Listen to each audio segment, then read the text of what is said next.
mwaramutse kandi bwa mbere na mbere turashimiye abashoboye kuba ngaha bose kandi tubana karibu rwose mwarabibonye cyane kandi bandi nabo mwarabyumvise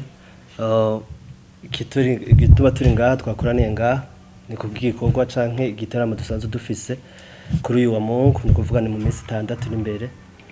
igikorwa citwa KAINOS second edition kubera ko première edition yarabaye Presse kandi vyagenze neza cyane nico gituma nayo twizera ko bizogenda neza gose rero ntarandiriye nashaka ngire ko ndababwira ngene ibikorwa biteguye kuko ni ibikorwa tumaze iminsi twitegurira cyane azigiye kinini twitegurira kandi biriko bigera ku musezero waje concert cha igitaramo cha KAINOS rero kizoba kuri no wa Mungu kikaba kizobera muri kino kibanza nyene dusanzwe turimwo ni kibanza cha Oasis Christian Center nga kuri large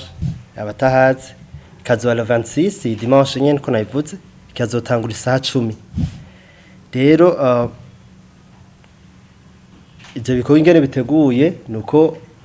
twatumiye abandi baririmbyi imigwi y'abaririmbyi n'imigwi y'abatamvyi aribo turi kumwe ngaha turi kubona MTC naho abandi batashoboye kuboneka ngaha hariho ba SMS hariho ba RV mbungabunga canke asanzwe muri Redemption Voice hariho n'abandi bazogenda murabona ku mafishe bamwe muramaze kubabona hariho n'abandi muzogenda murabona abatamvyi inyenyeri n'abandi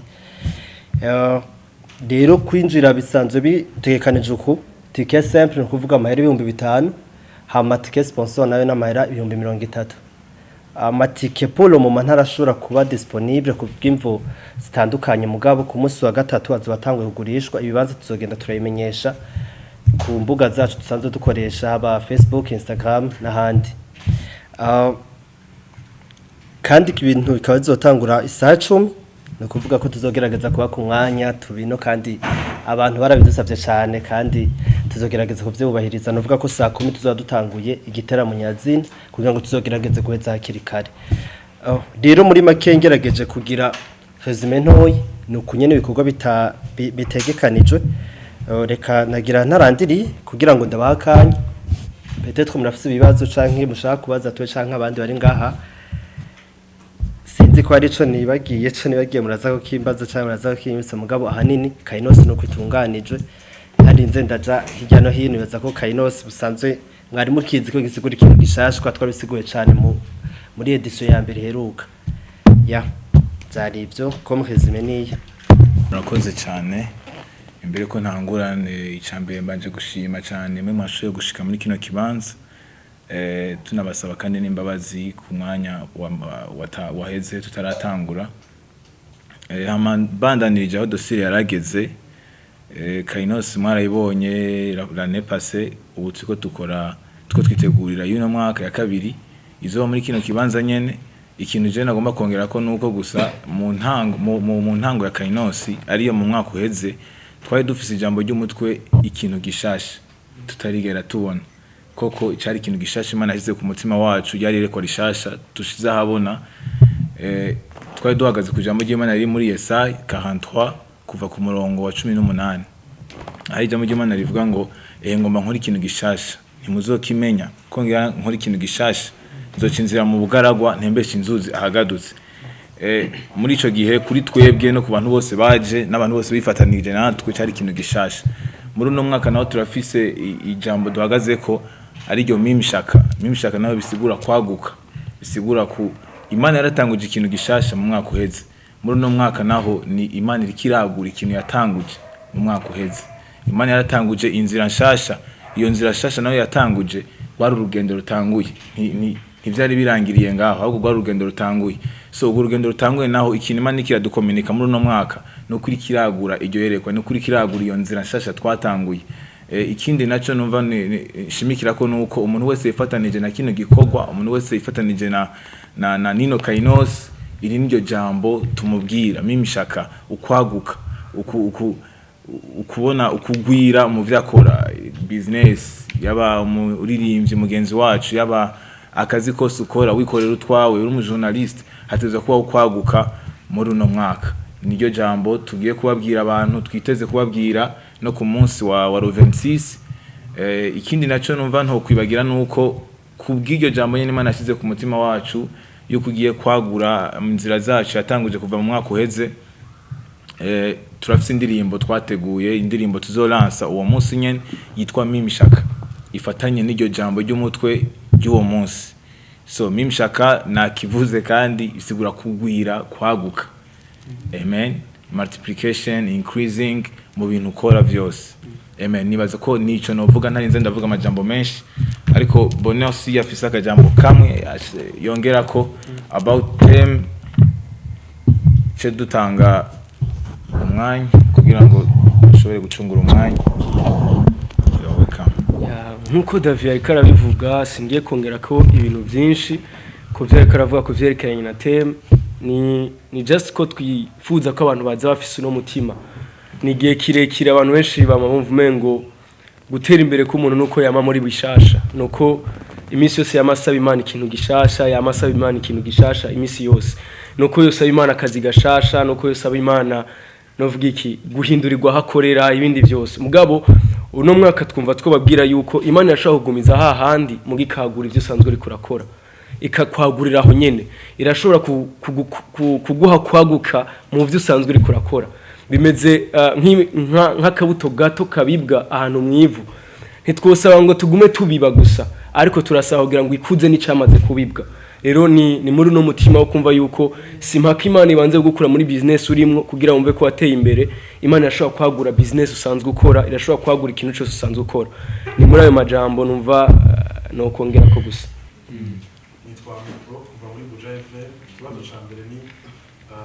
tumenyereye Victoria's team irategura ibiteramo nk'ibi, iho umwanya ukwiye bino biteramo muri publicité n'ahandi, ariko uravye KAINOS y'uno mwaka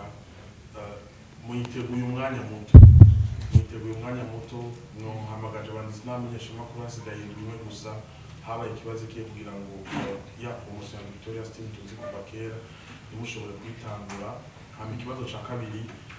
mwisumbukiye kugira ngo mushobore guhamagara abaririmbyi ba performing muri KAINOS. Urakoze cyane, ngerageze ndakwishure nyarukije. Yaza ko kubijanye na promotion twaragerageje ku maximiza umwanya, ariko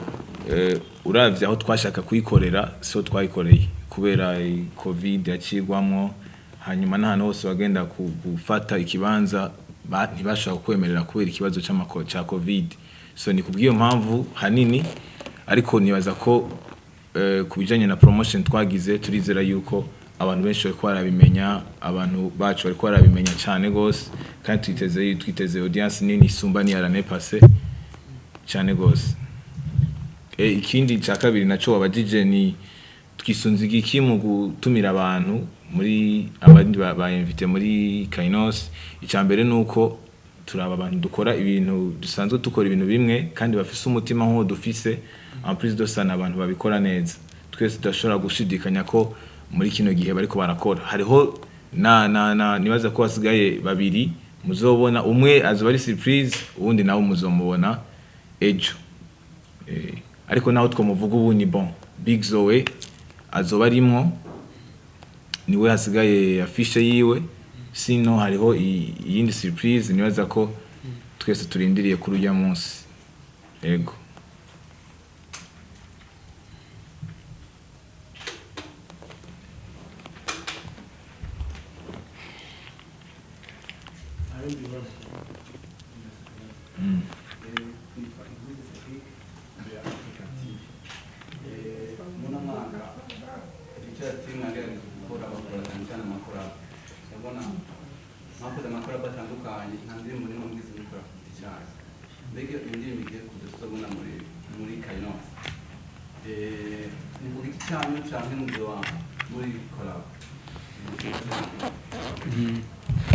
Ndakwishuye nyarukije,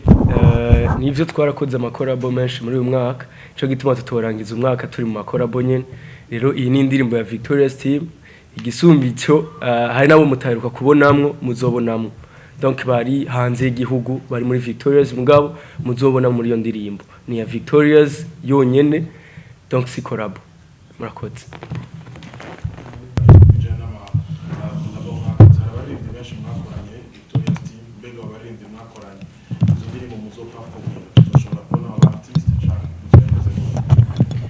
murakoze cyane je nishura ku kibazo kitwerekeye twe nka MTC bon bwa mbere nuko bivanye n'igikorwa uburyo ubunini bwacu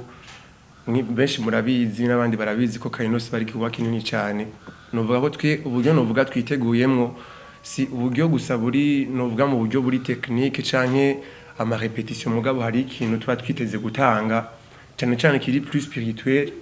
nk'ikintu kigaragara mu buryo bw'umubiri rero kubw'ivyo ndatumirira abantu vy'ukuri kuza biteguye ndazi neza ko Victoria's team bariteguye cyane natwe ubwacu turiteguye impande zose kandi dusenga turazi neza ko Imana izokora ibintu bidasanzwe kuri uwo munsi rero novuga ko twiteguriye cyane twiteze kubona iki Imana izo bari kirakorera abantu bazoza ya no mu buryo bw'ama repetition ibintu bimeze neza cyane yego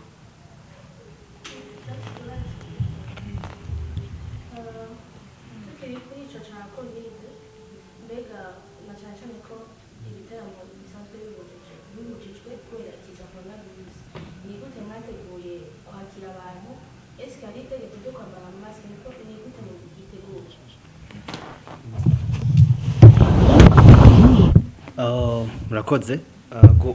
ntawo kwirengagiza cyane ko ikiza covid gihari kandi kibangamiye kandi natwebwe ntitwoje nyuma y'abandi kugira ngo tugerageze gucikingira nico gituma kandi turanabibutsa cyane abantu hariho babo twari twabibwiye ko yego kuza muri KAINOS ni sawa kugura tike ni sawa mugabo naho kugura na mask navyone ni sawa cyane mugabo nibaza ko atamuntu atafise mask nazo ko twategekanije uburyo ko kandi ko tuzopima n'abantu ma temperature kugira ngo dushobore gukingira abantu bazoba baje mu giteramo kandi usazoba hariho n'ubundi buryo burya dusanzwe tumenyereye bwo gukarabisha abantu n'ama desinfectanique ariko kandi abantu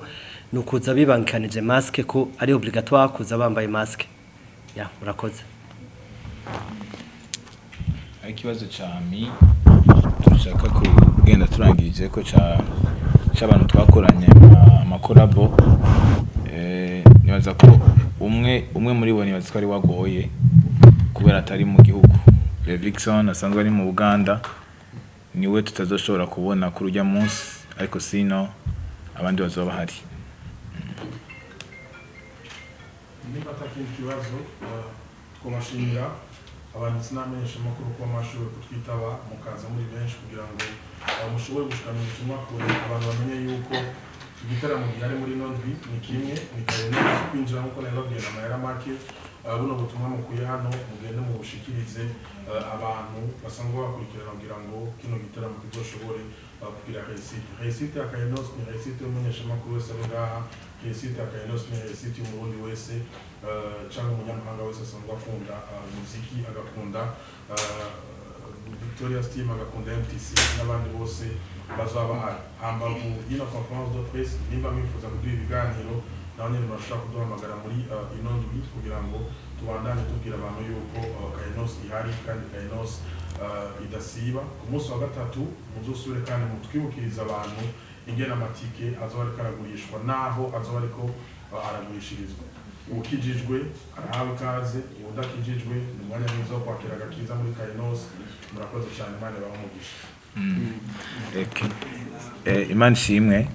aza koko twatanguye turangize dusenga umwanya muto ikindi naco sinorangiza ntashimiye abantu badushigikira mu kudutera impunga bari kumwe natwe muri kino gikorwa abantu benshi batandukanye tutashaka kuvuga ngo duheze ariko tutibagiye El Maison tutibagiye na DNF tutibagiye na TRM badushigikira tutibagiye kandi n'abajournaliste mukomeza kudushigikira mu gushikana ibintu byacu kure cyane Imana ibahezagire Imana ibagirire neza cyashaka gushima Imana ubwa kano kanya Mwami Yesu Kristo turagushimiye Mana nje kubwa KAINOS event twiteze ibidasanzwe kuri ujya munsi abagwayi bakire abafite ikibazo mwami bishure uwugurura amaso mwami bereka inzira mu izina rya Yesu Kristo kujambo ryawe rivuga ngo uzoca inzira mu bugaragwa utembesha inzu zagadutse kuri ujya munsi turavyiteze mu buryo budasanzwe uhezagire mwami abayimvite bacu uhezagire abajournaliste bose bakoragira ico bakoze bwa KAINOS n'ubundi muntu wese agira ico akoza ku bwa ino evenement ubahezagire mu buryo budasanzwe icubahiro n'ishimwe rugaruke ko ubu n'imyaka yose